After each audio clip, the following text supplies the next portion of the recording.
Hai Smart Viewers, selamat datang di Dinas Malam.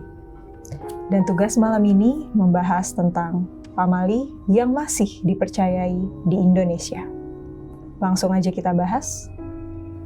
Tapi, apa kamu berani nonton sendirian?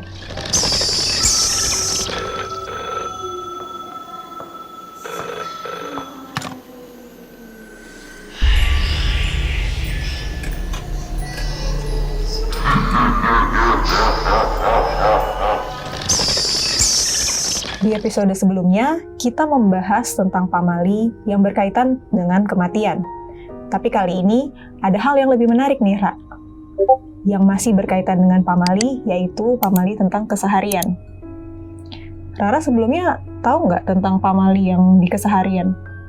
Iya, banyak banget sih sebenarnya ya. Kayak misalnya, nggak boleh membuka payung di ruangan tertutup, nggak boleh duduk di depan pintu, nggak boleh motong kuku malam-malam, ya kan ya? Dan banyak banget, itu betul banget sih. Tapi jangan dibahas semua ya, karena kita akan langsung masuk ke topik utama kita. Ini dia pamali-pamali yang masih dipercaya di Indonesia.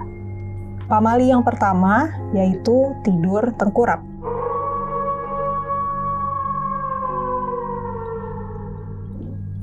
Kenapa sih kita nggak boleh atau pamali tidur tengkurap? Konon katanya, kalau kita tidur tengkurap, nanti badan kita bisa ditindih jin atau makhluk halus. Rara pernah dengar nggak?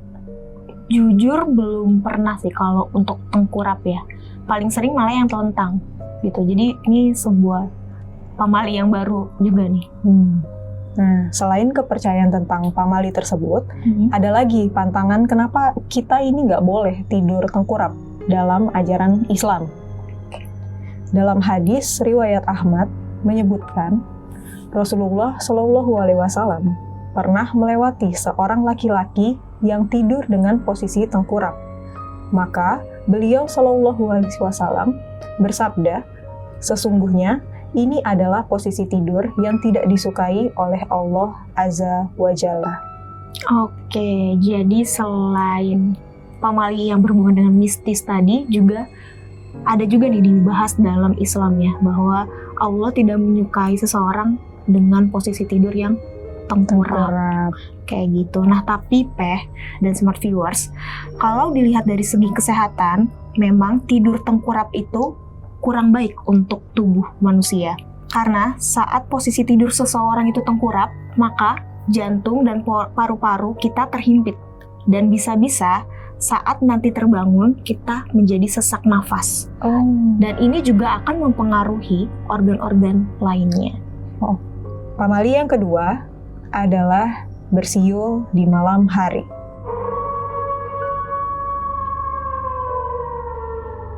Kalau kita bersiul di malam hari, baik di luar maupun di dalam rumah, itu berarti kita memanggil kehadiran makhluk halus.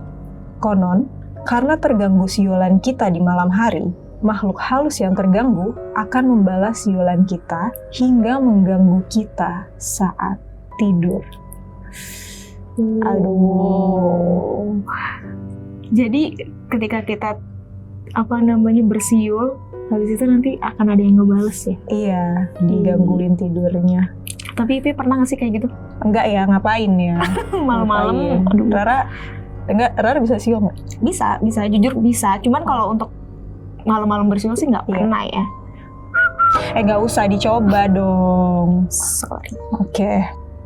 Nah, pamali yang ketiga adalah main atau keluar di saat maghrib.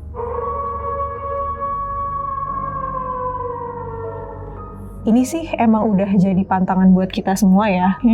Dari kecil, kita pasti udah dikasih tahu nih sama orang tua kita atau sama ibu kita untuk nggak main atau nggak keluar di saat maghrib.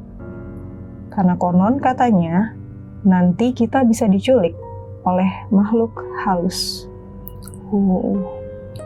Pernah dengar kan yang kayak gini? Banget. Bahkan sampai sekarang, pamali ini nih memang masih diterapkan ya sama warga-warga di Indonesia juga, terutama di rumah-rumah kita juga Iya masih Masih berlaku nggak sih pamali untuk tidak keluar di waktu maghrib?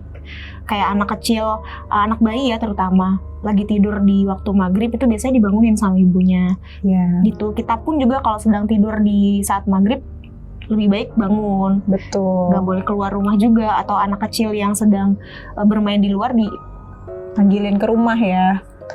Pamali yang selanjutnya ini semua orang pasti tahu, yaitu pamali dilarang foto bertiga.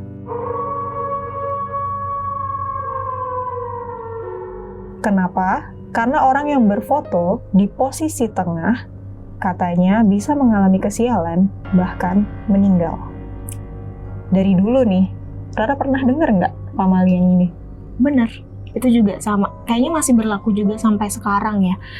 Apalagi dulu pas kita masih kecil itu kalau misalnya kita bertiga, yang biasanya waktu SD foto-foto bertiga, Iya, jangan benar. jangan di tengah gitu, nanti mati gitu. Jadi yang di Iya. tengah tuh mati gitu, biasanya sering banget yang kayak gitu. Nah bahkan nih kalau misalnya tadi waktu maghrib itu dibuatkan film juga ya, gitu, saking populernya pamali tersebut.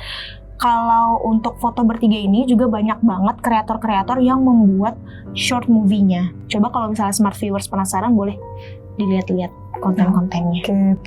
Nah, setelah foto bertiga, ada pamali yang khusus mengenai tempat nih, Ra. Yaitu pamali memakai baju hijau di pantai selatan.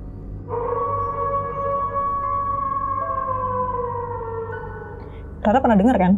Iya dong, pasti. Ini nih salah satu pamali yang sudah melegenda ya di Indonesia tentang pantai selatan, yang mana cerita ini tuh sudah turun-temurun diceritakan dan akrab banget sama telinga banyak orang di Indonesia gitu. Dan konon katanya smart viewers, kalau kita saat berada di pantai selatan memakai baju berwarna hijau, konon katanya kita bisa digulung ombak hingga tenggelam gitu. Dan orang-orang banyak sekali yang mengaitkannya dengan ratu penguasa pantai selatan, karena katanya beliau ini suka sekali dengan seseorang yang memakai baju berwarna hijau dan akan memilih manusia tersebut untuk diikutnya ke dalam kerajaannya di istananya. Kayak gitu. Gitu. Nah, tapi ada juga nih, Ra, penjelasan yang secara logis. Yang mana memang di daerah pantai selatan itu ombaknya memang kencang gitu. Jadi bisa aja ketika kita sedang bermain ke pantai dan kita mengenakan pakaian yang berwarna hijau, terus ya kita keseret ombak dan menjadikan kita nggak kelihatan sama orang-orang yang ada di sekitar karena kita nyaru. Karena ternyata airnya itu tuh juga rata-rata berwarna kehijauan gitu. Jadi itu yang menyebabkan kita jadinya nggak kelihatan banget terlihat gitu. Iya, benar-benar. Nah, selanjutnya ada pamali menusuk nasi dengan sumpit secara vertikal.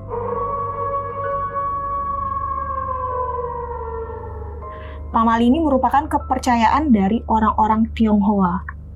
Dan konon katanya pantangan ini bermakna buruk. Sumpit vertikal yang ditancap ke nasi sama seperti ritual sembahyang untuk kematian dalam kepercayaan orang Tionghoa. Seperti itu. Dan pamalinya kalau kita sengaja ataupun tidak sengaja, kita akan dihantui arwah penasaran. Wow, sengaja atau tidak sengaja? Oh, soalnya Ipe juga pernah nih waktu itu kayak nggak sengaja ya lagi makan, terus karena susah kan sumpitnya mau ditaruh di mana bingung ya ditancap dulu gitu, terus langsung ditegur gitu kayak jangan ini pamali gitu, ternyata nggak sengaja aja ada dampaknya. Iya, tidak boleh sebetulnya pamali di Tionghoa ya, Di Tionghoa. Last but not least, ada pamali yang cukup bikin merinding, yaitu pamali menyanyikan atau memutar lagu Lingsir Wongi.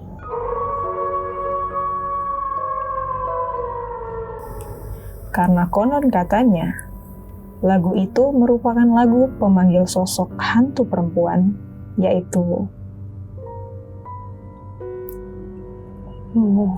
memang ya lagu Lingsir Wengi ini memang sangat terkenal di Indonesia. Tapi jika smart viewers ada yang belum tahu, boleh ya kita coba diputar.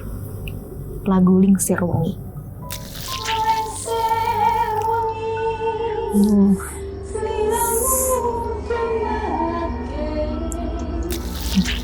Baru main-main Mulai. sih.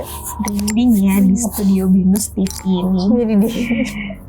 Ini makin dingin apa? Kebetulan ini menjelang maghrib juga, jadi oke. Udah Kita ya? cukupkan saja. Kalau Udah ya? smart viewers mau mendengar, coba dengar sendiri di kamarnya masing-masing ya. Gitu. Hati-hati ada yang nemenin ya.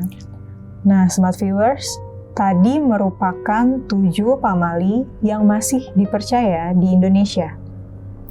Sebenarnya masih banyak lagi ya, Ra. Kayak yang tadi Rara bilang tuh kan ada jangan duduk di depan pintu, nggak boleh gunting kuku malam-malam, terus nggak boleh buka payung, terus apa lagi, Ra?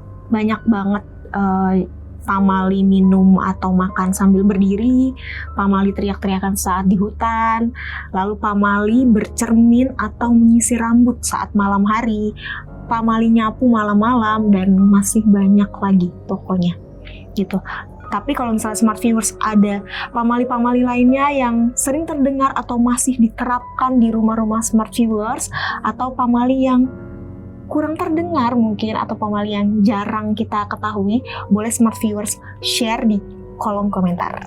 Tapi ini nggak sih, intinya tuh kayak di setiap tempat itu pasti punya budaya dan aturannya masing-masing gitu. Yap. Jadi itu yang bikin kita tuh harus aware gitu dengan keberagaman budaya kita gitu. Yap, benar banget. Jadi smart viewers, jangan lupa dimanapun kalian berada, jangan lupa like, subscribe, dan nyalain lonceng notifikasinya untuk update Dinas Malam selanjutnya. Terima kasih buat yang udah nonton episode Dinas Dinas Malam sampai akhir.